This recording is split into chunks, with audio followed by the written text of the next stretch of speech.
All right, and we are live. What is going on, everybody? Captain Cody Davis back again for another video, another episode of the Tight Splice Charters podcast. I believe this is going to be episode number 14, I think. And it's been a little while since my last one. I've been trying to do my best at uploading content for you guys. I don't know how many actual fishing videos I've uploaded since my last podcast, but I think it's been 3 or 4 or so. Did some snook fishing. I believe I did some fishing with Garrett Rockamora out on Lake Kissimmee. Fished a tournament with Kelly. Just got done fishing the Roland Martin Marine Series tournament. I put up a little highlight deal of the 29-pound bag I was fortunate enough to catch on day one of the Okeechobee Fishing Headquarters 2-day one-man event. Unfortunately, I did not back that up. I only had 16 and a half pounds the second day, which we'll get into. That's kind of what we're going to do here, is just kind of catch you guys up to speed with what's been going on with me, what's been going on out on Lake Okeechobee, fishing and just tournament-wise, what's going on, what the fish are doing, what the lake looks like. I don't know, just chat it up, I guess, a little bit. So the other reason I'm doing this right now is you guys can probably see it on my face. I'm exhausted, very tired. It is true summertime down here in South Florida right now. The heat index, I can't remember if I have, I don't remember the last time I actually got an alert on my phone basically telling you to stay inside because the heat index was going to jump up to like 106 today. And I fully believe it hit that. It was disgusting outside, and it has been really for the past couple of weeks. And I've still been, I'm in my slow time, but fortunate for me, I've been fairly busy. I haven't really slowed down very much.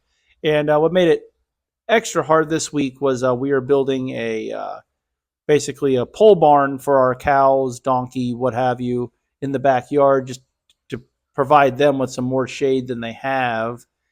So me and Breezy and my father-in-law have been going at it every afternoon out here in the baking sun. So as soon as I got off the water, I backed my boat in, put her under the boat shed, and I walk around the other side of the yard, and we've been building this damn pole barn.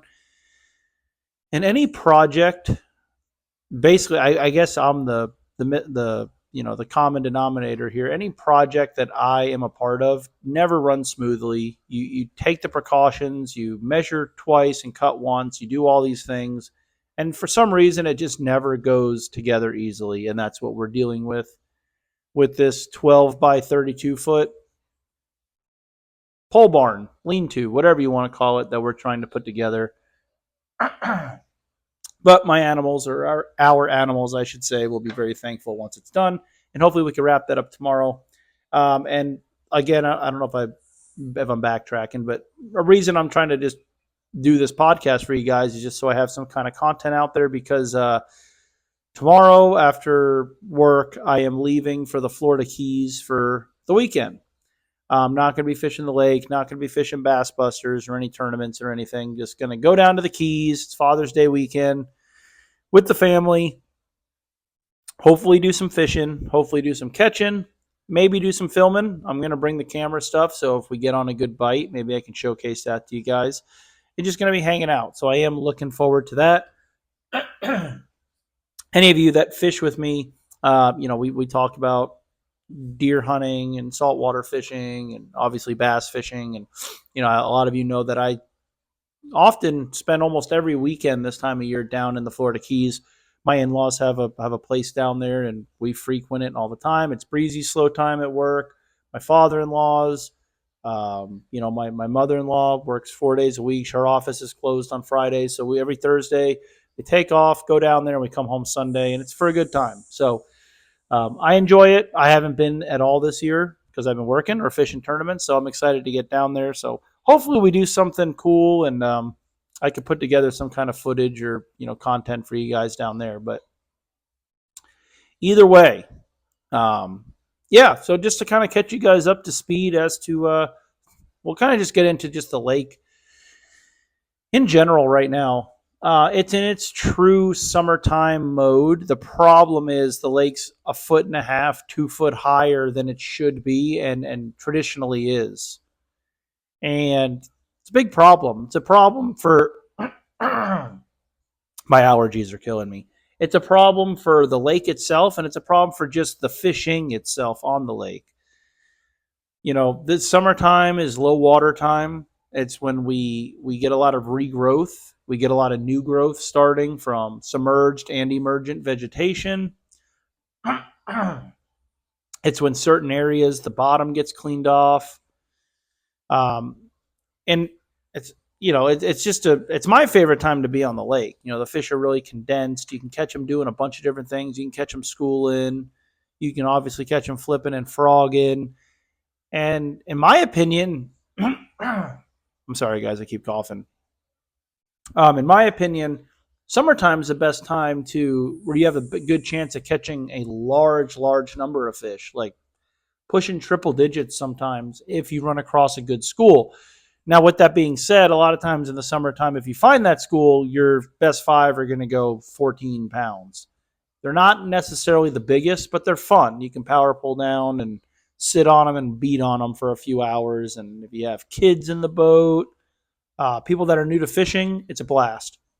And that's not happening right now because the water is so high. I ran a trip today and started on some shad spawn areas that traditionally this time of year I'm well into fishing those spots, and it just wasn't the deal because the fish don't have to be there and the bait's not there, and a lot of it has to do with the high water. And it was brought to my attention today that the Army Corps of Engineers is not even going to think about any more discharges until the lake hits 16 and a half foot. Well, I got news for everybody. If the lake stays at 16 and a half foot for a year, we're not going to have Lake Okeechobee anymore. We're just not going to have it. Not to go off on a bad subject, but I try to do my best to kind of spread I don't want to say the good word, but to do what I can to put the word out there to help this lake. And I don't want to sound like a crazy, I don't want to sound like the tinfoil hat people or a conspiracy theorist or anything, but it's getting to the point now to where I truly and honestly think that the state of Florida is doing everything in its power to murder Lake Okeechobee. And here's the deal, guys, and I may have said this on a previous podcast before, I don't know, but we can all sit here and complain and fight for this lake. But what it all comes down to in anything anymore in today's world is money. And yes, does Roland Martin Marina make a lot of money? Yes. Do people travel from far and wide to come stay and fish and take part in this amazing fishery that is Lake Okeechobee? Absolutely. Have people been doing it for decades? The same families, the same individuals coming down? Yes. Do these tournament organizations come? Yes. But if you take all of the economical income or whatever you want to, whatever terminology you need to use, that Lake Okeechobee brings to the state of Florida, it's for what Lake Okeechobee brings to the state of Florida throughout the whole year is what Key West makes in a day, is what Stewart or Palm Beach, Florida makes in a day. You know what I mean? And that's what I think the state's looking at. And then with all of our water problems surrounding this state, the reason Florida is what it is because of the water. Whether it's Crystal River, whether it's the beaches off of Palm Beach, whether it's the shells and everything and the beaches on Sanibel Island. Water is everything in Florida. And with all the bad water publicity that's going on and has been going on over the past decade, really, where it's gotten serious, it all kind of stems from Lake Okeechobee. And whether that's true or not, that if it truly does, the fingers get pointed and the blame gets put on this lake. And I think one of the main reasons it does is because the Florida government um, doesn't step in and really dictate, or not dictate, but explain what's going on, or what measures they're taking, or why they're doing what they're doing, because they don't have to. I feel like they just would much rather have everybody on the coasts pointing at Lake Okeechobee and fighting with all of us freshwater guys and keep us up in arms fighting against each other, and none of the fingers are getting pointed at them. Because, I listened to tons of podcasts, I listened to tons of interviews, I listened to tons of individuals from all over the state of Florida, all different walks of life, tarpon guides, uh, free dive instructors, you name it, from all sorts of occupations that include or that require our water to make a living. And a lot of people have a lot of good points. Like I was listening to one with Mike Holiday. If you don't know who Mike Holiday is, you guys should. He's, my opinion, probably the top guide in Stuart, Florida. And he's been there for, I forget how many years he said, but he made a really good point the other day where it was like, um, the discharges coming through the St. Lucie Canal into Stuart from Lake Okeechobee have been happening, I think he said, since the 1940s. But it wasn't until about 10 years ago that all of the seagrass started to die. Now, this is where it's not funny, but this is what happens. You have the people from the coast telling us that their seagrass is dying, and then you have some people from the lake telling you, no, that's bullshit. It's not. You guys are just trying to. It has. I grew up fishing the Indian River. I grew up trout fishing there. There's no trout anymore. I mean, what they're saying is true when it comes to that. And he thinks a lot of it has to do with the amount of spraying happening on Lake Okeechobee, the amount of Roundup, for lack of a better term, that is in that water, that when it does make it to Stuart, Florida, it is killing their grass. And I don't know, he's a credible source. He's a very intelligent individual. I don't know. I've looked up to that guy since I used to eat ice cream on the couch the night before school, watching the Florida Insider Chevy Insider Florida Fishing Report with Captain Rick Murphy. I always looked forward to Mike Holliday's reports, and he makes a lot of sense. I'd love to really sit down and talk to him about what he's seen change and really get to the bottom of it, because, you guys hear me say all the time, I laugh when people say that our water is toxic and our water is what's killing all the fish on the West Coast and it's making the red tide so much worse. I really don't think that's true. I just don't, because the snook are dying over there, but yeah, you can go out here and catch snook in Lake Okeechobee. The tarpon are dying in the coast or floating up. Meanwhile, I saw a pod of 30, 40 tarpon today in the lake. So the term toxic is it's a very strong term that people aren't using correctly. It's not that it's toxic. I've said it before, I'll say it again. You could take every drop of Lake Okeechobee water and replace it with Zephyr Hills drinking water, and you're going to have the same effect. When we dump billions upon billions upon billions of gallons a second to these saltwater estuaries at a time in a single shot, the fish, the grass, none of it can acclimate fast enough, and that's what causes them to die. Whereas if I've said it since the beginning, if we just had a slow, steady trickle of our water heading their way to where every incoming tide, it would mix with the ocean water, the fresh ocean water over time. That probably wouldn't even be over time. I don't think you'd even have a die off of seagrass, oyster bars, anything like that. It would just happen. And that's one thing I'd like to do research on. What Mike Holiday was talking about. Maybe the discharges that we used to send their way previous to 10 years ago weren't as drastic. But with that being said, we have 1,800 people a day moving to Florida. All right, a day. So what does that mean? That means, well, we don't have 1,800 people a day leaving Florida. I mean, look around you. Look, I don't care where you live in Florida. You could see the development, yeah, development happening. New homes, new condos, new roads being just built by the second. And that means more asphalt. That means more driveways. That means more sidewalks. That means more roads. And that means more runoff because that's just that much less soil, that much less grass, um, sod, what have you, that is there to take in rainwater when it falls and hits your front lawn or your driveway or your street. All that runoff gets sent someplace, somewhere.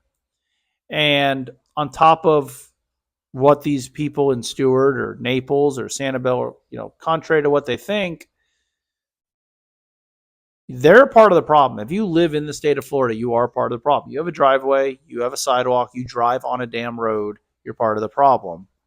And with the major influx of people coming to this state every day, it's doing nothing but just building out. So you have more runoff just into your off, like we'll just use the town of Stewart, Port St. Lucie, that area. I'm using that not because I'm picking on them more than Fort Myers and things, but I'm more familiar with that side. But there's more runoff from your own city now than there was 10 years ago moving into your river, moving into your estuaries. On top of that, look at all the people moving north, Orlando, things like that. Well, all of their water ends up in Lake Okeechobee, and now it's our problem to get rid of it. And well, I'm not pointing fingers, and I'm not here to get into arguments or anything like that. I want what's best for everything. I'm looking at 2 snook mounts on my wall right now. I am a diehard snook fisherman. I hate to say it, but I'm more obsessed with snook than I am with bass, tarpon fishing, anything, red fishing. I frequented the Indian River Lagoon, wade fishing there by the power plant, Sailfish Flats, Midway Road. I fished all them spots for years. I still frequent Stewart Causeway, Jensen Causeway. I thought about going there tonight, but I didn't because I'm exhausted. But I want what's best for everything. I make my living on Lake Okeechobee bass fishing, but you know what I love doing more than taking people out on Lake Okeechobee bass fishing is just going fishing for myself. And whether that's fishing on Lake Okeechobee for one day off or going snook fishing one night or going to Jupiter Inlet. And I don't know. Long story short, I feel like there are tons of water management problems in our state. But for some reason, the finger and the blame always in a roundabout way gets sent to Lake Okeechobee. And I really think what the state, getting back to where I was coming from with this, I really truly think the state has a plan to nuke, spray, and destroy Lake Okeechobee as best of it to their ability. It's why they're spraying. I've never the amount of spraying going on this lake. It's crazy. I'm literally spraying Kissimmee grass, the most native plant in the lake, just nuking it. Just the amount of spraying and the Army Corps of Engineers with the high water. And I've said it 100 times, but I really feel like they feel like if they can destroy the grass and the habitat of Lake Okeechobee, the tournament organizations are going to stop coming. The tournament anglers that are just locals are going to stop fishing. The recreational boaters will stop. And then no one will give a damn about Lake Okeechobee. Similar to what happened to Lake Istapoga years back. Istapoga was the place, right? And then everyone just kind of stopped fishing it because they sprayed it all to shit and it just started sucking and everyone left it alone. But what's different about Istapoga from Okeechobee is one, Okeechobee's 9-10 times the size, can hold 10 times the amount of water, 20 times the amount of water. And it already has 2 man-dug canals going east and west to get rid of water. So what does that mean? That means it's a perfect place to use as a holding tank for water. The bass fishing goes to sucking. No one wants to fish Okeechobee anymore. It has no more value to any of us because we don't want to fish it anymore. Once that happens, they don't have any more pushback to protect it. And they can just fill the sumbitch with 25 feet of water and hold water and not send as much water to the coasts. They could take their sweet time doing it. And held to their, in their case, they don't care if a bass is ever caught in there again. And it's not there now. It's not going to be in the next year or two. But I really, truly am starting to think that is their full fruit, their full plan, because why else are they doing what they're doing? Now, at the same time, these actions are taking place all over the state of Florida. The Kissimmee chain. I watched it happen when I was out there the other day. I mean, the spraying is. I don't want anyone to go without a job. I'm not trying to destroy someone's career or way they make a living, but I don't know why I feel like that, because they're destroying mine. It's with the way that they're maintaining our resource, and it's terrible. So wrap all that up. We got to figure something out. I'm not a Facebook warrior. I don't post all the stuff on Facebook because I don't think it does anything. We need Elon Musk to see what we're talking about and just write the state of Florida like a $25 million check a year so they just stop spraying. But we got to figure something out there. But with all that being said, with the high water and the water's just, we had our algae bloom. The algae bloom news is going to, we're going to have news helicopters flying over the lake any day now. People from the coast are going to be up in arms. We have an algae bloom every year, but this year it's fairly bad. I mean, it's not that it's bad. It's just that it started and we had all these summertime storms real quick. And with the high water, there was more turned up turbulent water on the lake.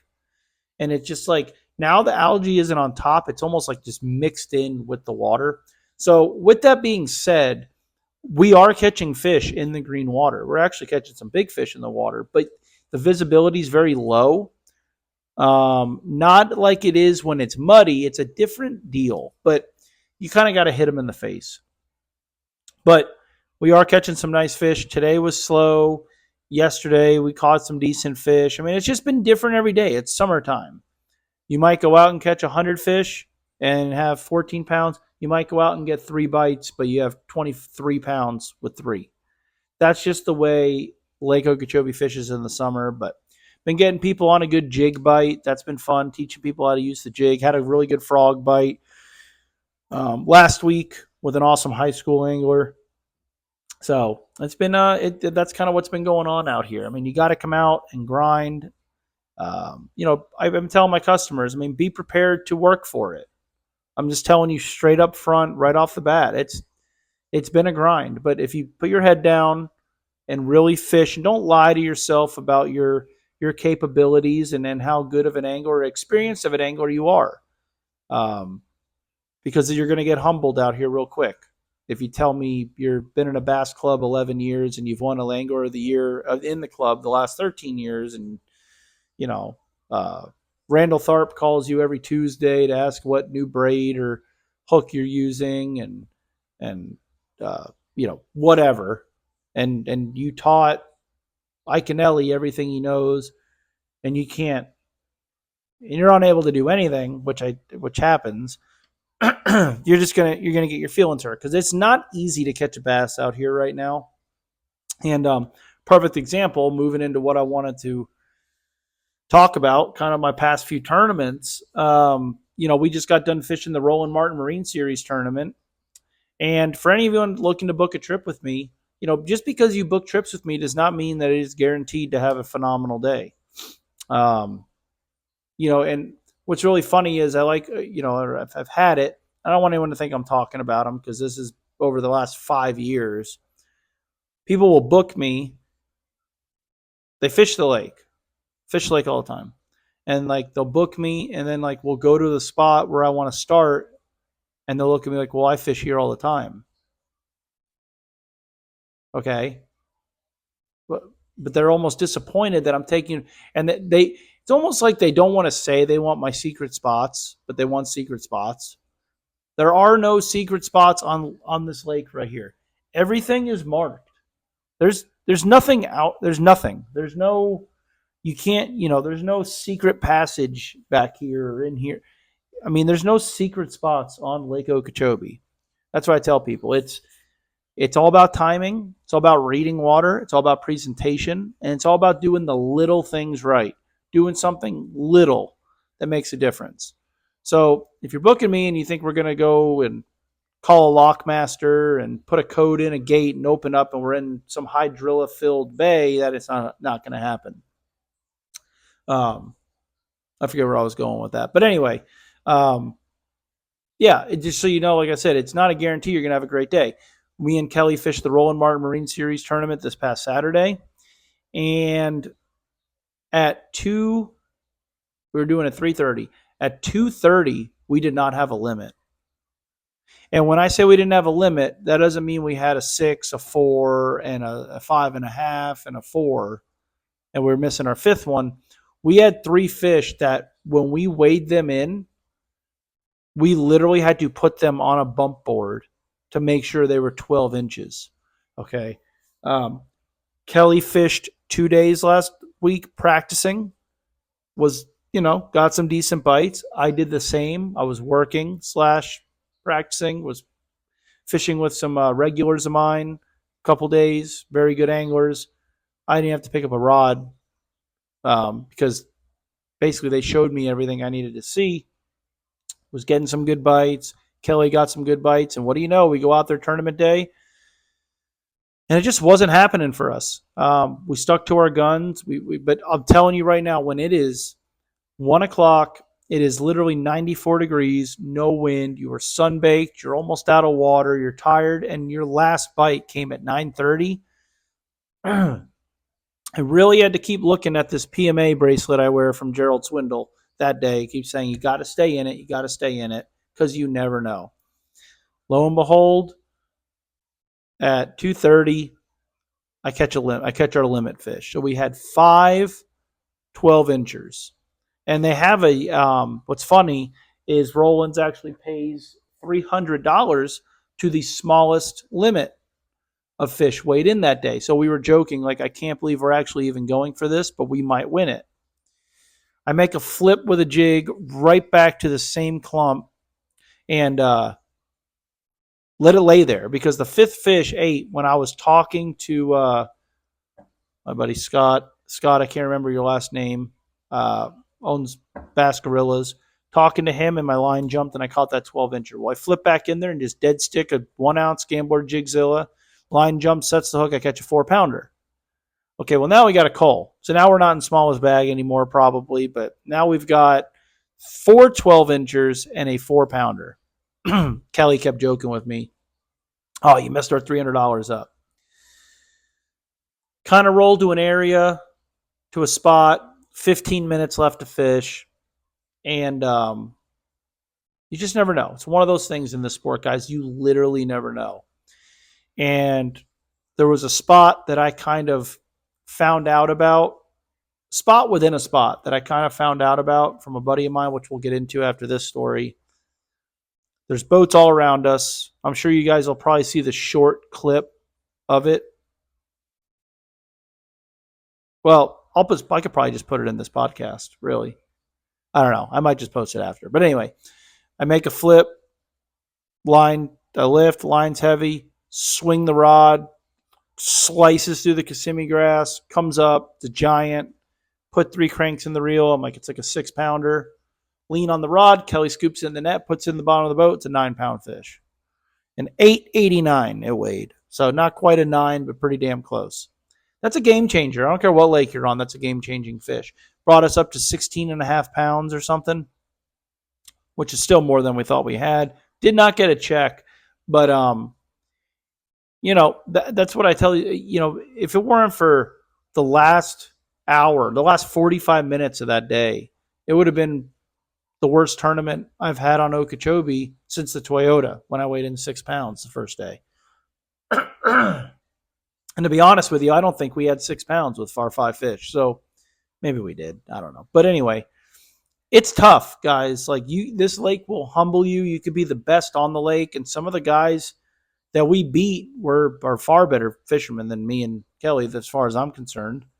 And this lake will humble you. So you got to be prepared to come out here and grind and stuff. But if you do, you can be rewarded. Like, I mean, I make a living out here, and it's not very often I catch an 889. So I was super happy. It was super cool, super awesome fish catch. Caught it on a jig, favorite way. Right at the end of the day, didn't even have time to be excited. I just grabbed her, cold, put her in the well, cold the small one, and just tried to catch one more. I mean, at that point, I'm like, all right, we got like 15 pounds. I catch a 5. Right now a 5-pounder helps us by 4 pounds as our fish are so small. And then we have 20, and we might get a check because I thought it was really tough and ended up taking 29 pounds to win. 27 was second, and it took 18 to get a check. So, we were technically one bite away from getting a check. And that's just what you got to do in this sport, guys, is you are really never out of it. And on this lake, you watch these Elite Series guys when they're on the Sabine River, when they're on Gunners. Gunnerville's a bad example, but they're on other lakes where they're far behind or they're far away from getting a check or they're just shy missing the cut.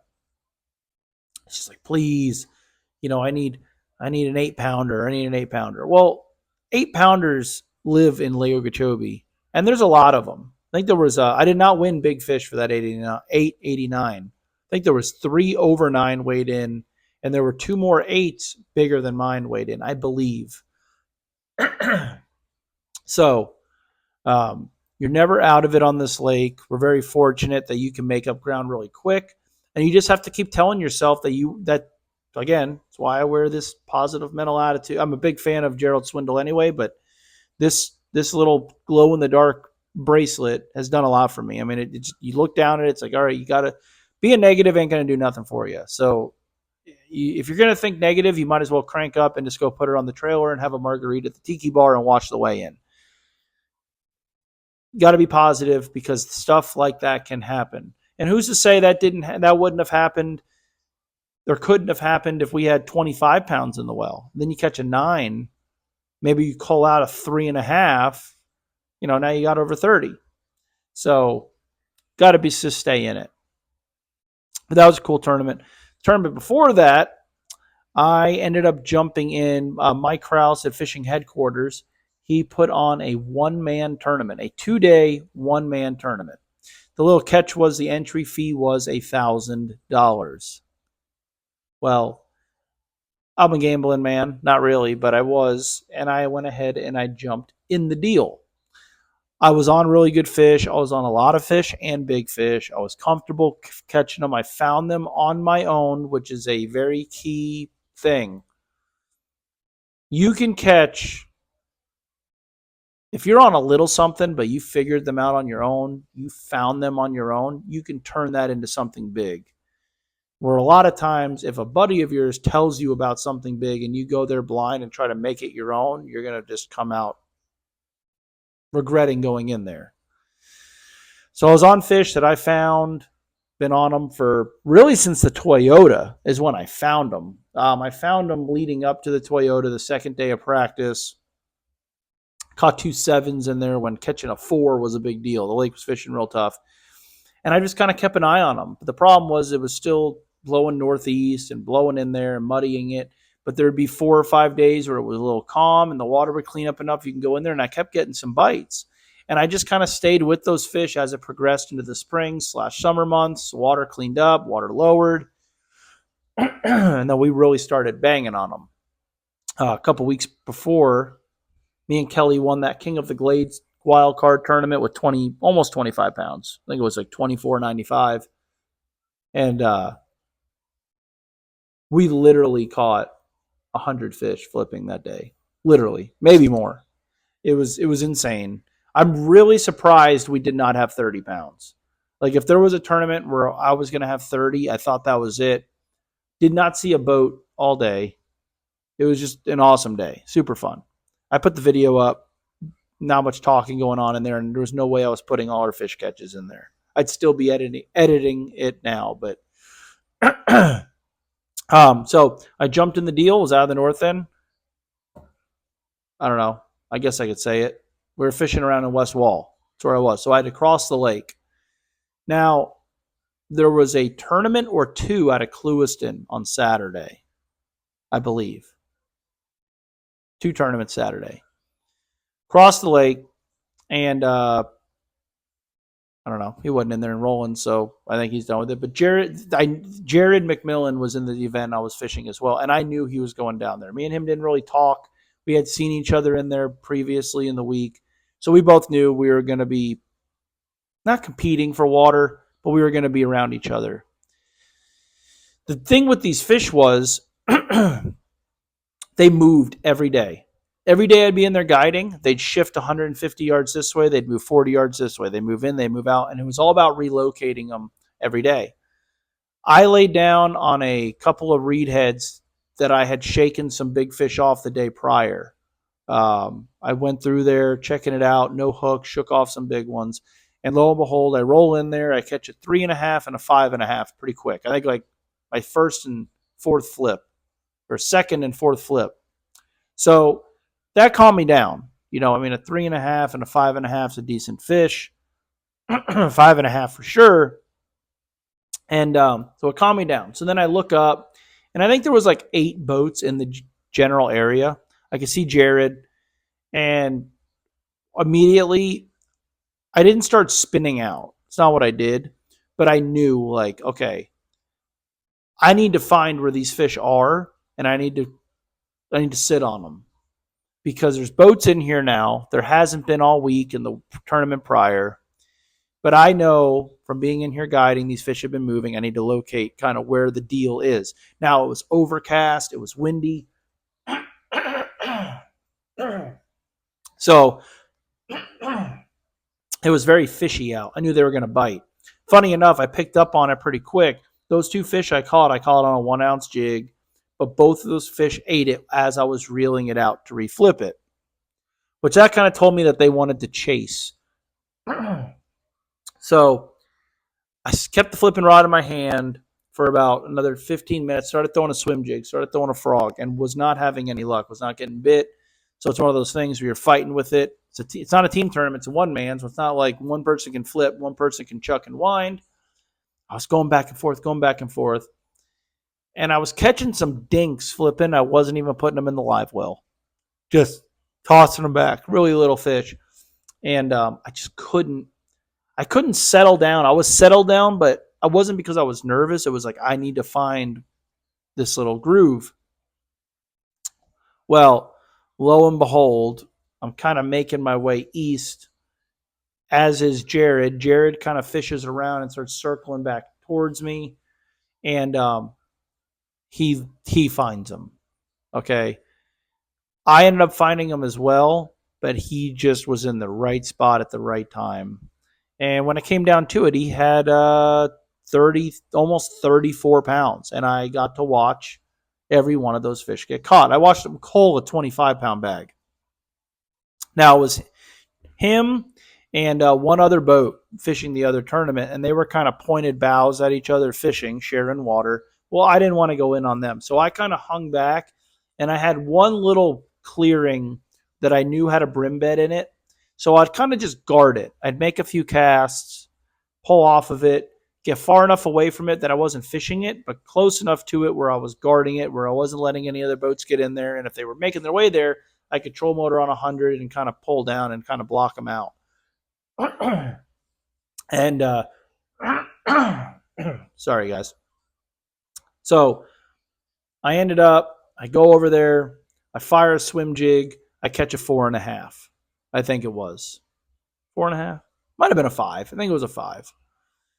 Okay, so now I've got a 3.5, a 5.5, and a 5. Well, at some point, there was a 20-minute absolute flurry in there where every boat was just getting clobbered on a frog, whatever they were throwing, really. The wind was still blowing. It was overcast.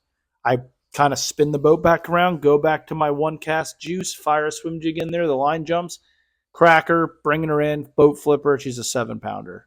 I think she ended up being, she might have been almost 8. She was a big 7. I remember that because Mike weighed her for big fish. So now I'm sitting pretty in my opinion. So I I end up hanging around, come back through. The wind had died off, it had slacked off. The bite had kind of gotten slow. And throwing a frog and have one just come up and like a carp on a berry. I mean, just go down. I crack her. She's 5.5, 6. I think she was. So now I've got a decent bag. My smallest fish is a 3.5, I think it was. And Jared comes over to me and we get, me and him start talking. And we kind of both come to an agreement that we are not going to have this to ourselves like this. We say to ourselves. By now there was like 4 boats left the following day. He had his 33 pounds locked up, and I told him I thought I had 27, 26.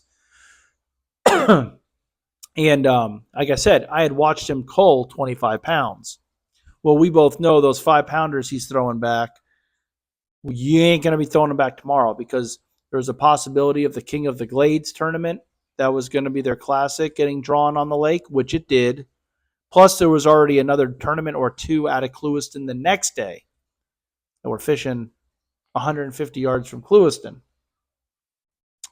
So we kind of talked and strategized, and he's like, man, if you get 30, I'll leave if you want to leave. And it was one of them things where I'm like, if I get to 30 pounds, I'm going to be throwing 5-pounders back. And that's not what I need to be doing because that's less fish we're going to catch tomorrow. So anyway, he ends up kind of going down a boat lane, and I literally fire my frog out and I catch a 6-pounder. So now I'm up to, I said, I don't think I have 30, but I'm close enough. And I kind of waved him over. Me and him just strapped down, put all our stuff away, and we just took our time taxiing across the lake. We left. And I ended up pulling off around like Tin House, and I don't know where he went, just to go finish out the day, trying to catch a random big one and practicing for the next day. Ended up going into weigh-in. I had 29.62, over 29 and a half pounds, and he had 33. So, and then third place was 24, and then Gary Melisfig had 23. There was only 9 boats in the event. So the next day, same game plan. Going to go down there and just going to fish. Go down there. Jared lays down right where he was. I did something a little different. I didn't go right to my little spot. I tried to flip those reeds again that I had caught that 5.5-pounder in the morning before because no one was hitting them. And every boat in every one of those tournaments was in that spot. I mean, it was a freaking parking lot, which was fine. I said, I can't let this get to me. I can't let it get to me. But when it got to me was when they went to biting, I was watching every boat in there. Boat flip 5, 6, 4, 5, 6, 4, 4, 5-pound fish. And when my frog would get eaten, they were 12 inchers, 2-pounders, not fish that I needed. And I wasn't now, mentally I was telling myself, these people aren't in the tournament against you. It's just Jared. And I was watching Jared catch, 5-pounders, but I knew I could catch 5-pounders. I mean, I caught 29 pounds the day before, so I know they're in here. But after a while, every boat, I knew was taking a toll on the spot. So I'm like, every one of those 5-pounders being caught is a 5-pounder I'm not going to catch now. And where there were 6 boats the day before, there were now 40. That started making me spin out. So now it was more of a less, I knew I was going to have to leave at some point, but when did I leave? When should I leave? So I forget what I had for weight, but I had a lot of small fish. And like I said, King of the Glades ended up being drawn there. And my buddy Chris Sherling, most of you probably know him. He caught 30 pounds, I feel like more than anyone on the lake. Maybe not more than anyone, but he's a damn hammer. He laid down and he picks his phone up and he called me and he said, "Hey man, like I'm fishing the king. I don't want to get in your way. Am I in your way out here? Do you see me?" And he was 300 yards, 200 yards past where I had the farthest I had fished the day before. I mean, he was way out there. I said, "No, man, you're fine. Do whatever you got to do. There's already 40 other boats in here." And I watched him hang up and call Jared and make sure he wasn't in Jared's way either. This is where going back to being a very good fisherman and doing the right thing pays it forward. It's the right thing to do. He wanted to make sure he was not an hour away because he was not in there the day before because he did not have a tournament. He knew we did. He knew we had big weights, so he didn't want to impose on anything we were trying to do. His spot was good. He went down at one pass. I watched him catch a 7 and a 6. He turned around and came back, and between him and his roommate, they caught 31 pounds in 2 passes on one strip of grass. I watched it. So now there's 31 pounds that's not going to be in my live well. And immediately once he caught those fish, the whole flock of boats just started making their way out to him. And then it just got reckless. People started just running fish over. It was like, oh my God. Then I ended up flipping up a 6-pounder. It was a complete debacle to the point where about noon I said, man, I gotta make a move. So I had to leave. I couldn't deal with it anymore. And I'm thinking the people behind me one of them is Gary Milicevic. So he had 23 yesterday, but if anyone was going to have 35 pounds day 2, it's him. And now I'm just kind of trying to just scrape up a second place finish. First place was $5,000. Second was 3. So I'm like, if I can make second place, that's fine. I don't know if I can catch Jared, but I just need to if I catch 20 pounds, I'm good. So I'm running up the lake, running back towards the north end. I stop. One little hard line I have. I literally put the trolling motor in the water. First flip, my line jumps with a jig. I set the hook. I catch like a 3-pounder. I don't remember how big it was. It cold. Well, I decided to leave from there, and I had a spot way up north, like up north. Not quite to the boat ramp, but in the Tin House Cove area. And I'm leaving essentially Cochran's, going to run straight across the lake. It was rough. Well, I didn't latch my live well, so I did not know that. So I make that run. It took me like 35 minutes getting my teeth knocked in. I roll into my spot. I pull the throttle back, come off a plane, and I hear in the boat, like a thud. But I didn't hit anything. I just didn't know what it was. Well, what I came to find out it was my live well lid was wide open the entire ride because I didn't latch it and the wind caught it. And when I stopped, the lid fell. The only reason I know that is because I opened my live well to check on my fish and there was this much water in there, but somehow the bass were still alive. Thankfully, I was proactive and going into, or what's not proactive, what's the word? Optimistic going into Westwall that day. I filled both my live wells. So my left live well was wide open, was in fill of water. So I threw the fish in there, put G-juice in there. First of all, I felt horrible that I put those fish through that. I'm not a tree hugger, but when it comes to bass, I am. I knew I just beat the hell out of them. And, at the end of the day, I'm like, well, first of all, I'm lucky a fish didn't just jump out and eject itself out of the boat, or all of them. I mean, it was wide open for 15 miles. So then I'm like, I'm going to have 5 dead fish. If I do get lucky enough to catch a 5-pounder right now, where I would have made second, So I have all this stuff going through my head.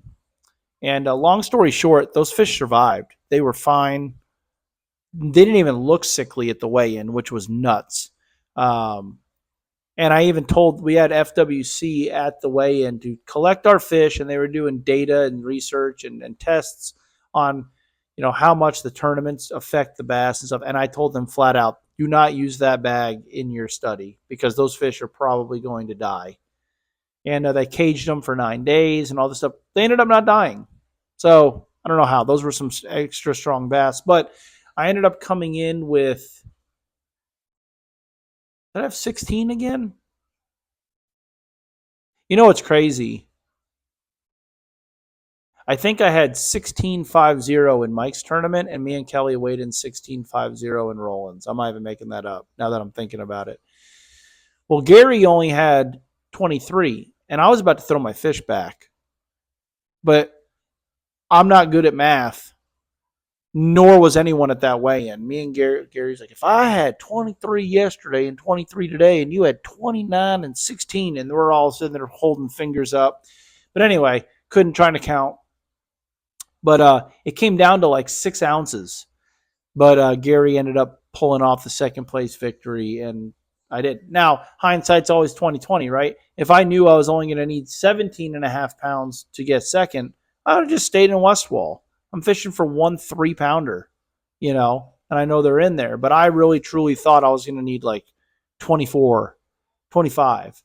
And I knew I wasn't capable of doing that in there, at least then, because of the boat traffic and things. So I don't know, but that just goes back again to the staying positive, because you never know in this sport. You truly never know. People fumble, people they struggle, and they don't back up their weights sometimes. It just happens. No matter how good people are, the Rollins Classic that me and Kelly got second in this last year, Justin Morgan was leading day one, and that was a scary thing because he can usually always back up what he catches for day two. And I forget what it was. I think there was a boat on his spot and his fish moved. And he ended up only having 2 fish the second day for like 4 pounds. So you just got to stay in it, keep grinding. And you got to just catch what you can catch. When it comes down to it, you got to catch what you can catch. And I always feel like you got to go with your gut. You got to just, if it's telling you, because I don't know. I mean, hindsight's always 20/20, but always follow your gut. Do what you think you need. Excuse me. Oh, fall asleep. You need to do what you think you need to do to get it done. And that's what I did. And looking back, I would have just stayed in my original spot. Would have just stayed there because I just needed a 3-pounder. And I know there was 5 million of them in there. But you can't think like that because you really thought you needed a big bag. And I thought maybe if I ran up the shoal or something and flipped a jig, I can get lucky and catch a 6 and a 5-pounder. It just didn't happen. But anyway, it was a fun event. Super cool. I mean, awesome to catch 29 pounds, right? Can never complain about that. So, congrats to Jared. Obviously, he won. He blew the thing away. And, yeah, so that's about it. That's about all I got for you guys. I guess I'm going to post this as soon as I turn the camera off. Hopefully, I get some cool footage for you guys in the Keys. And then hopefully I get back out on the lake and do some content for you guys there. Getting a hold of me. I know I'm a pain in the ass. I say this at the end of every episode. Maybe I didn't post it. I double booked the other day. It finally happened. And if you want to talk about a heart attack, I just hate it. It's even more caused me to just not answer your calls. So if you text me, just know I've seen it. I see it. If you're texting me for a trip, it could be 3 days. It could be 2 days. It could be 10 minutes before I get back to you. Actually, I know I have a text I have to look at as soon as I get wrapping this up.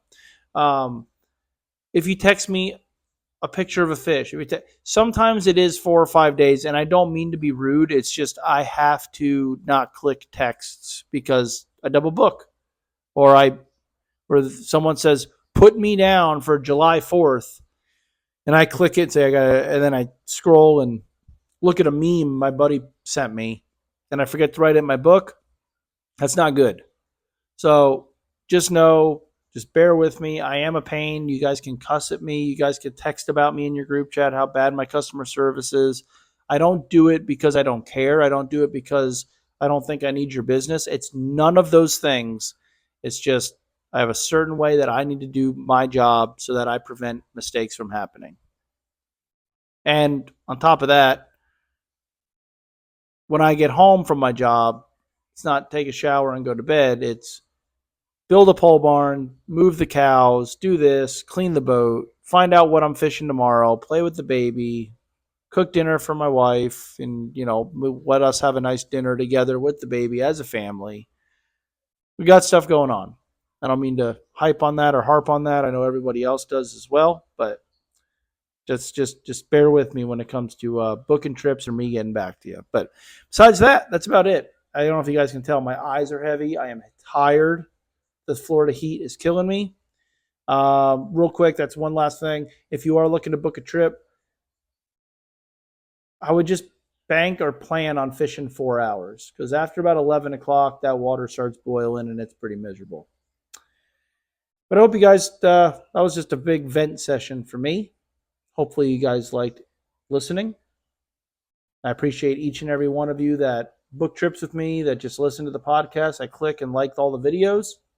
And hopefully I get to fish with each and every one of you at some point here in the near future. So I'm going to go to bed, and I guess I will catch you guys on the next one, and I appreciate you guys watching. Tight lines, and definitely be safe out there, and happy Father's Day this weekend to all of the fathers out there. Hope you guys catch a big one.